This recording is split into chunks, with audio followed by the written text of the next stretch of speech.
Hi friends, welcome to my channel. ఇకపోతే కారులో కనక మహాలక్ష్మి ఇంటికి బయలుదేరి వస్తూ ఉంటుంది కదా. దారిలో కార్ రిపేర్ రావడంతో కనక మహాలక్ష్మి డ్రైవర్ని ఈ విధంగా అడుగుతూ ఉంటుంది. ఏమైంది డ్రైవర్ అని అడుగుతూ ఉంటే, కార్ ఏదో రిపేర్ ట్రబుల్ వచ్చింది మేడం, ఒక్క నిమిషం చూస్తానని చెప్పి వెంటనే డ్రైవర్ కార్ దిగి కార్ని చూస్తూ ఉంటే, ఈలోపే కనక మహాలక్ష్మి అటువైపు తిరగగానే పక్కనే ఇక బైక్ ఆపి ఫోన్లో మాట్లాడుతూ ఉంటాడు ప్రకాష్. ప్రకాష్ని చూసి ఒక్కసారిగా కనక మహాలక్ష్మి షాక్ అయిపోతుంది. ఆ రోజు పెళ్లి పేరుతో విహారి గారికి నాకు పెళ్లి చేసింది వీడే కదా. ఆ రోజు విహారి గారికి తెలియకుండా పెళ్లి అరేంజ్మెంట్స్ అన్నీ చేసి చివరికి ₹1,00,00,000 తీసుకొని పారిపోయిన ప్రకాష్ వీడే కదా అని గుర్తు చేసుకుంటూ ఉంటుంది కనక మహాలక్ష్మి. అయితే ప్రకాష్ దగ్గరికి వెళ్ళి, నువ్వే కదా ప్రకాష్ అని అడుగుతూ ఉంటే, ఏంటి ప్రకాష్ ఎవరు అని అడుగుతూ ఉంటే, నువ్వు ప్రకాష్ అని నాకు తెలుసు అని చెప్పి కాలర్ పట్టుకొని నిలదీసి అడుగుతూ ఉంటే, ప్రకాష్ ఇక కనక మహాలక్ష్మిని పక్కకి తోసేసి పరిగెత్తుతూ ఉంటాడు.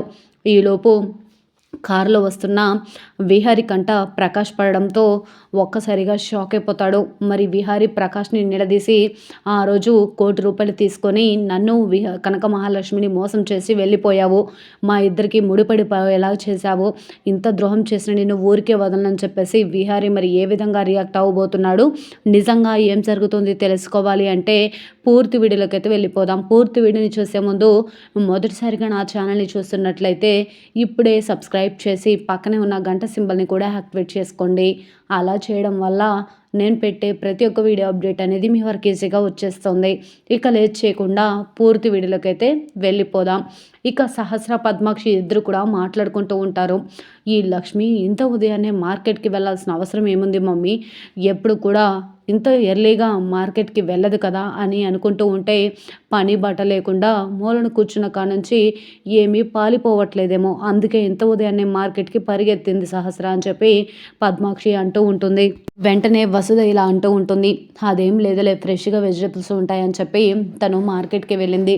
తను అందరం ఆరోగ్యంగా ఉండాలని ఫ్రెష్ వెజిటబుల్స్ తీసుకురావడానికి వెళ్ళిందని మీరు అనుకుంటున్నారు, కానీ అది ఏం రాజకార్యం వెలగబెట్టడానికి వెళ్ళిందో ఏమో అని ఈ విధంగా సహస్ర అంటూ ఉంటే, యమున ఇలా అంటూ ఉంటుంది, ఎందుకమ్మా సహస్ర లక్ష్మిని ప్రతిసారి ఇలా తప్పుగా అపార్థం చేసుకుంటారు అని అనగానే, నువ్వు ఆగేమునా, ప్రతిసారి నేనున్నాను అంటూ లక్ష్మికి వెనకాల పరిగెత్తుకుంటూ వస్తావో, అది నీ ఇంటి కోడల్లాగా లేకపోతే అది నీ కన్న బిడ్డలాగా నువ్వు ఫీల్ అవుతూ ఉంటావు అని చెప్పేసి యమున నోరు మూపిస్తుంది పద్మాక్షి. ఇక అంబిక గుడిలోనికి వెళ్ళి గుడి అంతా కూడా వెతుకుతూ ఉంటుంది కదా. ఈలోపు స్వామీజీ వచ్చి విహారిని గట్టిగా అరుస్తూ ఉంటాడు.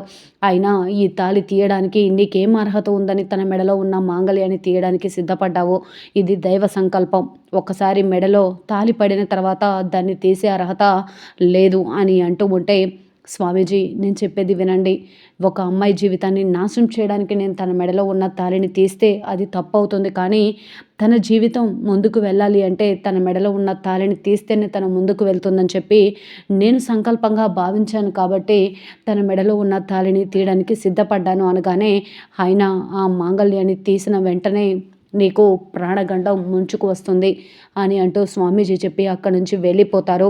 వెంటనే విహారీ ఫ్రెండ్ సత్య తనని పక్కకు లాక్కొని వెళ్ళి, స్వామీజీ చెప్పింది వింటే భయంగా ఉంది విహారీ, లక్ష్మి మెడలో ఉన్న మాంగళ్యం తీస్తే నీకు ప్రాణహాని ఉందని చెప్తున్నారు అనగానే, నువ్వు కూడా ఏంట్రా సత్య ఆ స్వామీజీ చెప్పిన మాటల్ని నమ్ముతున్నావా అనగానే, నమ్మక ఏం చేస్తామో, ఆ స్వామీజీ చాలా పవర్ఫుల్, ఆయన చెప్పింది చెప్పినట్లు జరుగుతుంది అనగానే, వెంటనే లక్ష్మి కూడా వచ్చి, అవును విహారీ గారు, ఆ రోజు 21 రోజు కుంకుమార్చన పూజ చేయాలని, లేకపోతే మీకు ప్రాణహాని ఉందని చెప్పి ఆ స్వామీజీనే చెప్పారు అనగానే, ఏంటి కనక మహాలక్ష్మి నువ్వు అనేది అనగానే, అవును విహారీ గారు, ఆ రోజు తాతయ్య గారితోటి అలాగే యమునమ్మ గారితోటి నేను గుడికి వచ్చినప్పుడు కుంకుమార్చన పూజ చేయాలని, మీకు ప్రాణహాని ఉందని చెప్పారు, ఆ రోజు కుంకుమార్చన చేసిన తీర్థం తీసుకొచ్చి మీకు తాగించి నుదుటిన బొట్టు పెట్టిన వెంటనే మీరు తిరిగి లేచారు, అప్పుడే నాకు అర్థమైంది ఈ స్వామీజీ ఎంత పవర్ఫుల్లో, ఆయన చెప్పింది చెప్పినట్లు చేయకపోతే ఖచ్చితంగా నా మెడలో మాంగళ్యం ఉన్నంత కాలం, ఈ తాళి వేలాడుతున్నంత కాలం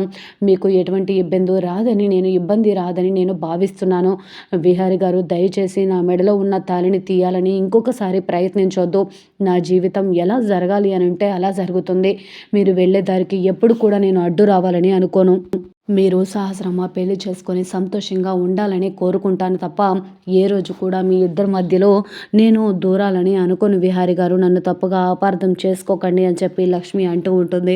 వెంటనే సత్య కూడా అవును విహారి, లక్ష్మి చెప్పింది నిజమే అనిపిస్తుంది. ఇక ఈ తాళి తీయడం ఇదంతా వద్దు అని చెప్పి వెంటనే ఇక బయలుదేరతారు. వెంటనే కనక మహాలక్ష్మి అక్కడ కారు ఉంది కదా, డ్రైవర్ ఇంటి దగ్గర డ్రాప్ చేస్తాడు. నువ్వు ఆ కారులో బయలుదేరు అనగానే సరే విహారి గారు అని చెప్పి అంటూ ఉంటుంది. వెంటనే దేవుడికి దండం పెట్టుకుంటూ దేవుళ్ళ స్వామీజీని పంపించి విహారి గారిని నా మెడలో ఉన్న 3 ముళ్ళు తీయకుండా చూశావు అని చెప్పి దండం పెట్టుకుంటూ ఈరోజు పవిత్రమైన రోజు అని నిమ్మడొప్పల్లో పూజ చేయాలని చెప్పిన తల్లిదండ్రుల మాట విని కనక మహాలక్ష్మి ఆ పూజ చేయడం, స్వామీజీ రావటం అంతా కూడా తనకు మంచి జరుగుతుందని తను భావిస్తుంది. ఇక వెంటనే వెళ్ళి కారు డ్రైవర్ని కారు తీయమని చెప్పి తనని ఇంటి దగ్గర డ్రాప్ చేయమని చెప్తాడు విహారి. ఈలోపు అంబిక గుడంతా కూడా తిరుగుతూ ఉంటుంది. ఎక్కడ కూడా విహారి కనిపించకపోవడంతో విహారి ఈ గుడికే వచ్చాడని అనుకున్నాను. విహారి ఎక్కడికి వెళ్ళి ఉంటాడు, సరే తర్వాత చూద్దాం, ముందైతే ఇంటికి వెళ్దామని చెప్పి అంబిక బయలుదేరి ఇంటికి వెళ్తుంది. ఇక కనక మహాలక్ష్మి వెళ్ళి కారులో కూర్చుంటుంది.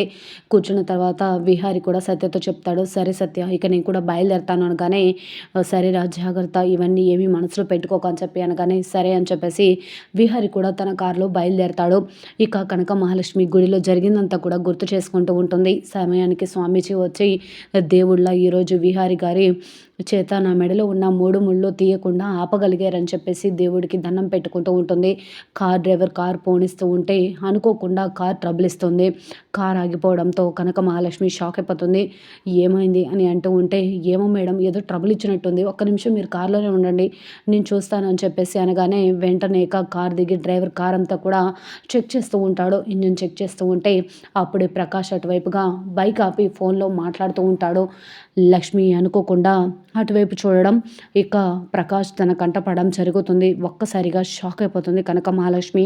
ఆ రోజు మా ఇద్దరికి పెళ్లి సంబంధం సెట్ చేసి గుడిలో నిశ్చితార్థం జరిగేలా చేసి తీరా పీటల వరకు వచ్చేలా చేసి ఇక పీటల మీద నుంచి విహారి గారిని నన్ను బలి చేసింది ఈ ప్రకాషే కదా అని చెప్పి మొత్తం కూడా గుర్తు చేసుకుంటూ ఉంటుంది కనక మహాలక్ష్మి. కారు దిగి వెంటనే ప్రకాష్ దగ్గరికి వచ్చి నువ్వు ప్రకాష్ కదా అని అంటూ ఉంటే కనక మహాలక్ష్మిని చూసి ప్రకాష్ కూడా షాక్ అయిపోతాడు. ప్రకాష్ ఎవరు అనగానే నువ్వు ప్రకాష్ అని నాకు తెలుసు, విహారి గారి జీవితాన్ని నా జీవితాన్ని అర్ధంతరంగా మధ్యలో ఆగిపోయేలా చేసిన నిన్ను ప్రాణాలతో ఉన్నవను అని చెప్పి తన గొంతు పట్టుకొని నిలుముతూ ఉంటే కనక మహాలక్ష్మిని కారు మీద తోసేసి తను పరిగెడుతూ ఉంటాడు. ఆగరా ఆగు అని చెప్పి కనక మహాలక్ష్మి కూడా ఆ ప్రకాష్ వెంట పరిగెడుతూ ఉంటుంది. ఈలోపు కారులో వస్తున్న విహారి ఆ కారు అనుకోకుండా లక్ష్మి పరిగెత్తి రావడం చూసి కారు ఆపేస్తాడు. ప్రకాష్ని చూసి షాక్ అయిపోతాడు. మరి విహారి కూడా పరిగెత్తి ప్రకాష్ని పట్టుకొని ఆ రోజు ₹1,00,00,000 కోసం ఒక ఆడపిల్ల జీవితాన్ని నాశనం చేయాలని చూసిన నిన్ను బ్రతకనివ్వనరా ఫ్రెండు అనే పేరుతో ఇంత మోసం చేస్తావని చెప్పి ప్రకాష్ని మరి ఏం చేయబోతున్నాడు, ఏ విధంగా రియాక్ట్ అవ్వబోతున్నాడు.